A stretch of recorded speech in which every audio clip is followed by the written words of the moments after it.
Assalamualaikum warahmatullahi wabarakatuh. Izin memperkenalkan diri, nama saya Alia Violani Putri dengan NPM 2211060030. Di video ini saya akan mempresentasikan hasil kerja saya, yaitu tugas akhir semester pada mata kuliah Bahasa Indonesia, yaitu cara menyusun proposal dan karya ilmiah dan teknik presentasi. Yang pertama, perbedaan proposal adalah dokumen tertulis yang berisi rencana atau usulan untuk melakukan suatu proyek atau kegiatan. Lalu karya ilmiah adalah tulisan formal yang mencerminkan hasil dari penelitian atau analisis mendalam atas suatu topik tertentu. Sedangkan presentasi adalah cara untuk menyampaikan informasi secara lisan di depan audiens menggunakan bantuan visual seperti slide, PowerPoint, atau media lainnya. Lalu yang kedua ada perbedaan utama, yaitu format dan struktur. Proposal dan karya ilmiah biasanya dalam bentukan tulisan formal dengan struktur yang jelas atau sebagai dokumen tertulis. Sementara presentasi lebih berfokus pada komunikasi lisan dengan bantuan visual. Lalu tujuan dan audiens. Proposal ditujukan untuk memperoleh persetujuan atau dukungan, karya ilmiah untuk berbagi pengetahuan atau temuan, dan presentasi untuk mengkomunikasikan secara langsung kepada audiens. Lalu konten.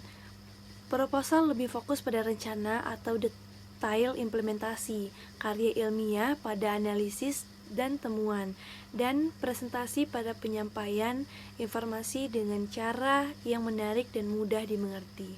Jadi ada menyusun proposal. Yang pertama itu ada pendahuluan, di dalamnya ada judul proposal dan latar belakang. Lalu yang kedua ada perumusan masalah atau tujuan, dan di dalamnya itu terisi identifikasi masalah dan tujuan penelitian. Lalu yang ketiga ada tinjauan pustaka, di dalamnya ada review literatur. Lalu yang keempat ada metodologi, yaitu di dalamnya ada deskripsi, metode, dan alat atau pendekatan. Yang kelima ada rencana kerja atau jadwal. Lalu yang keenam itu ada anggaran biaya. Yang ketujuh manfaat dan dampak. Yang kedelapan itu ada kesimpulan, dan yang kesembilan ada referensi. Penyusunan proposal. Lalu yang kedua ada penyusunan karya ilmiah. Yang pertama yaitu pendahuluan, di dalamnya ada judul, latar belakang. Lalu yang kedua ada tinjauan pustaka juga, di dalamnya ada review literatur dan gap dalam literatur. Yang ketiga ada metode penelitian, di mana di dalam ini ada deskripsi metode, terus ada populasi dan sampel, dan analisis data, yaitu menjelaskan pendekatan analisis data yang akan dibutuhkan guna untuk menginterpretasikan hasil penelitiannya. Lalu yang keempat ada hasil penelitian, yaitu presentasi data dan juga interpretasi hasil. Yang kelima itu ada diskusi dan kesimpulan, dan yang keenam ada daftar pustaka, di mana di penyusunan karya ilmiah ini juga itu merupakan salah satu hal yang penting untuk penyusunan suatu proposal atau suatu tugas yang akan dikerjakan. Di dalamnya juga ada revis dan edit, yaitu meluangkan waktu untuk merevisi dan mengedit karya ilmiah untuk memastikan bahwa argumenmu terorganisir dengan baik dan mudah dipahami. Lalu yang kedua ada konsistensi dan kesesuaian, di mana pastikan karya ilmiah ini berkonsisten dalam gaya penulisan, format, dan bahasa yang digunakan. Lalu yang ketiga ada etika penulisan.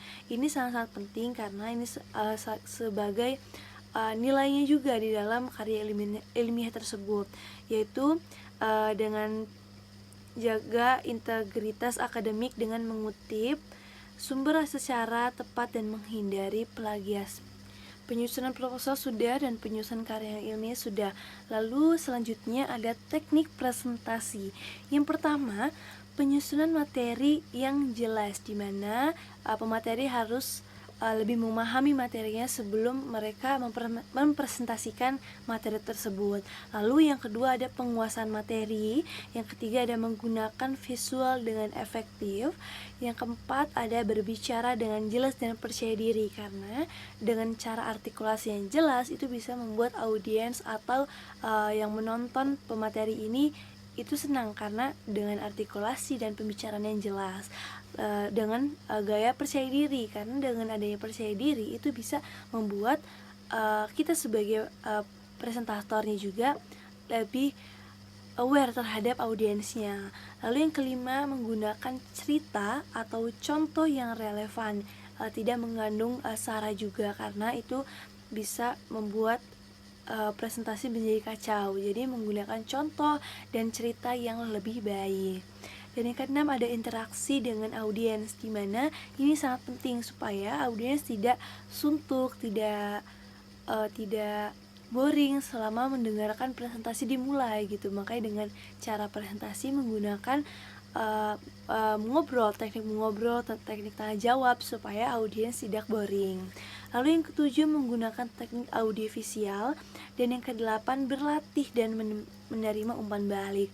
Jadi untuk belajar presentasi sendiri itu tidak harus yang kita ngomong sendiri di depan cermin, tapi kita selama berlatih kita juga harus membutuhkan seseorang yang bisa menilai dan bisa memberikan masukan.